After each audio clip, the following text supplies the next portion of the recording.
ഖാസ ലോകത്തിന്റെ മനസാക്ഷിയെ കുത്തിനോവിച്ച ഉണങ്ങാത്തൊരു മുറിവാണ്. വർഷങ്ങളായി തുടരുന്ന ഇസ്രയേൽ ഉപരോധത്തിൽ ശ്വാസം മുട്ടി ഇരുട്ടിൽ കഴിയുന്ന ആ ജനതയുടെ കണ്ണീരൊപ്പാൻ കടൽമാർഗമൊരുക്കിയ ധീരമായ വെല്ലുവിളിയാണ് ഗ്ലോബൽ സുമൂദ് ഫ്ലോട്ടില.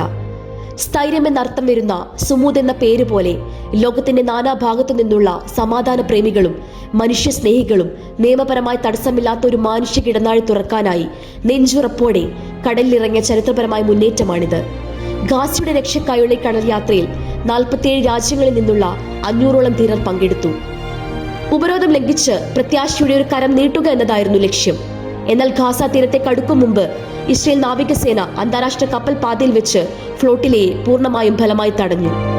450ഓളം പ്രവർത്തകരെ കസ്റ്റഡിയിലെടുത്ത് ഇസ്രയേലിലേക്ക് മാറ്റിയ നടപടി അന്താരാഷ്ട്ര നിയമങ്ങളുടെ നഗ്നമായ ലംഘനമാണെന്ന് ഫ്ലോട്ടില പ്രഖ്യാപിച്ചു. തടങ്കലിൽ വെച്ച് കടുത്ത ദുരുപയോഗങ്ങളും മോശമായ പെരുമാറ്റങ്ങളും നേരിട്ടതായി നാടുകടത്തപ്പെട്ടവർ കണ്ണീരോടെ വെളിപ്പെടുത്തി. ഈ കടുത്ത നടപടിയിൽ ലോകമെമ്പാടുമുള്ള നഗരങ്ങളിൽ വൻ പ്രതിഷേധങ്ങൾ ആളിക്കത്തി. ഐക്യദാർഢ്യത്തിന്റെ അനന്തമായ കടൽ സഹായം ലക്ഷ്യത്തിലെത്തിയില്ലെങ്കിലും യുദ്ധഭൂമിയിലെ ആരോഗ്യ പ്രവർത്തകരെ പോലും തടഞ്ഞ ഈ നടപടിയും തടവറയിലെ അനുഭവങ്ങളും ഗാസയിലെ പ്രതിസന്ധിയുടെ ആഴവും ഭീകരതയും ലോകത്തിന് മുന്നിൽ തുറന്നുകാട്ടി.